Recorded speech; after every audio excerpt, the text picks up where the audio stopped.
Good morning, my astute young physics friends. What a pleasure it is to be with you today. Normally, I would use this time to teach critical science facts like water is polar. If you know the height, you know the time. Diet Coke is nectar of the gods. Oh, that's good. But today, as we approach the end of our school year, your graduation and my retirement, I shall do something different. Rather than wax poetic about the beauty of science, I'm going to share 3 life lessons that I've learned from my Fairport family. My hope is that these lessons resonate with you as strongly as they have with me. The first lesson I learned from my Fairport family is the importance of hard work. That may seem trite, but in a culture where being chill requires seeming not to care very much about anything, it takes courage to go all in. I started teaching at Fairport in September of 1992. On my first day of school, I arrived at 7 a.m., about 25 minutes before class. I pulled into the faculty parking lot and I couldn't find a spot, so I drove to the back where the seniors park. I figured teachers were just excited because it was the first day. But the same thing happened on the second day, and the third. By Friday, I realized my colleagues must really love their job to get here so god-awful early. Not only do they arrive early, they also stay late. Come by the copy room at 5 p.m. You'll be surprised how many people are there. Come to an evening concert or game. You'll see more people working. My colleagues are unabashedly passionate about teaching. Likewise, my students impress me with their commitment to learning, both inside the classroom and out. My young scientists work hard to be astute. My musicians practice long hours throughout the year. My athletes hone their skills 24/7. My robotics kids build and tinker relentlessly. My Fairport family has inspired me to up my game. Now, I'm not going to lie and say that hard work guarantees you'll always be successful. There are days, despite our best efforts, where our lesson plan fails, our team loses, our performance falls flat. But if we have the courage to be passionate about what we do, we will be successful more often than not. And even on the days when we come up a little short, we can look in the mirror and say, we gave it our best. After 34 years of teaching, I can assure you, there's a lot of comfort in that. The second lesson I learned from my Fairport family was the importance of being yourself.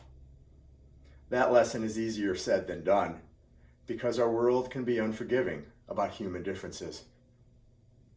My first year at Fairport, I was walking down the social studies hallway and I saw this guy named Jim Nowak.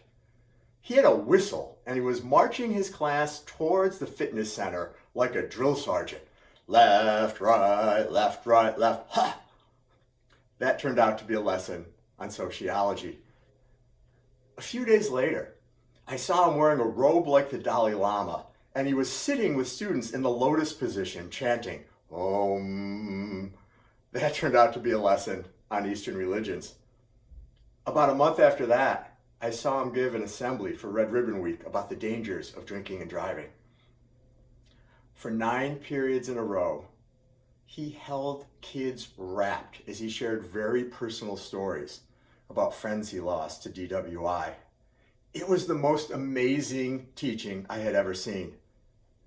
That night, as I reflected on the assembly, I thought, wow, I want to be more like him. About 30 seconds later, I had an epiphany. If I want to be more like him, I have to find the courage to be more like me. I have to find the courage to be more like me. Jim was smart, but what made him exceptional was not his content knowledge. It was his willingness to take the suit of armor off that most of us wear.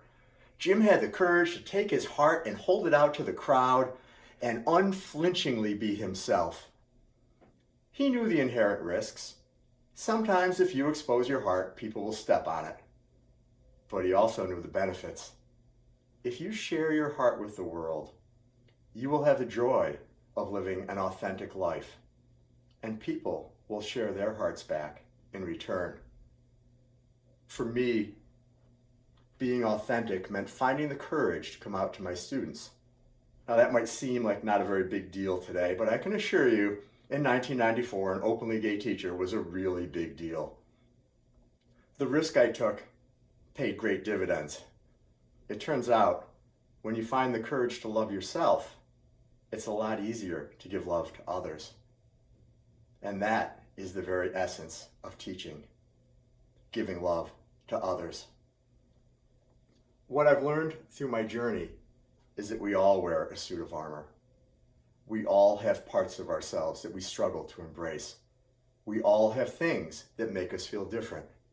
Race, religion, gender identity, poverty, body image, academic ability, physical ability, the list goes on. Because I've been able to share my story, many students have courageously shared their story back in return. You have taught me much and made me a better teacher. You have also made me a better person. In this social media age, taking off our suit of armor is more difficult than ever. The endless barrage of filtered pics and curated lives make us feel anxious and insecure. I urge all of us to take down the filters, both literally and metaphorically. Life gets really good when we embrace our true selves. Trust me, you're perfect just the way you are. The third lesson I've learned from my Fairport family is the importance of saying, I love you.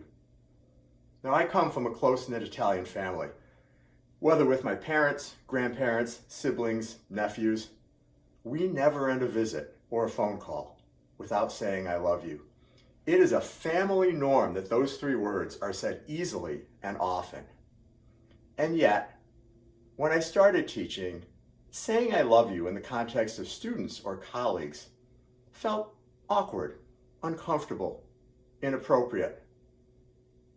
After 34 years in the classroom, I feel differently now. Turns out, teachers say I love you all the time. We say I love you by telling your parents how awesome you are. We say I love you by coming to your concert or game or play. We say I love you by holding you accountable and pushing you to be your best. And sometimes, when we can muster up the courage, we say I love you by saying, I love you.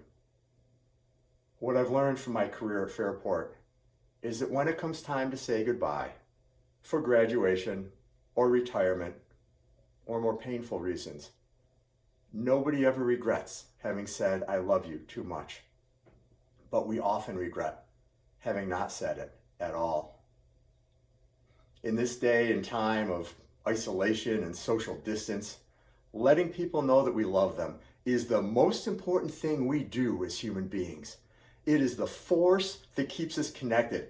It is an act that defines our humanity, and I am so fortunate to work with superintendents and principals and teachers and students who model that behavior. In the coming months, as you visit or FaceTime or text the important people in your life, I urge you to say those three powerful words. It will make the person hearing them feel great. And according to Newton's third law, will make you feel great in return. To my Fairport family, past and present, I say thank you for all that you have given me. I cannot imagine a better way to spend my life than teaching and learning with you. As you go out into the world to do great things, I hope you have the passion to work hard, the courage to be yourself, and the knowledge that I love you very much. Thank you.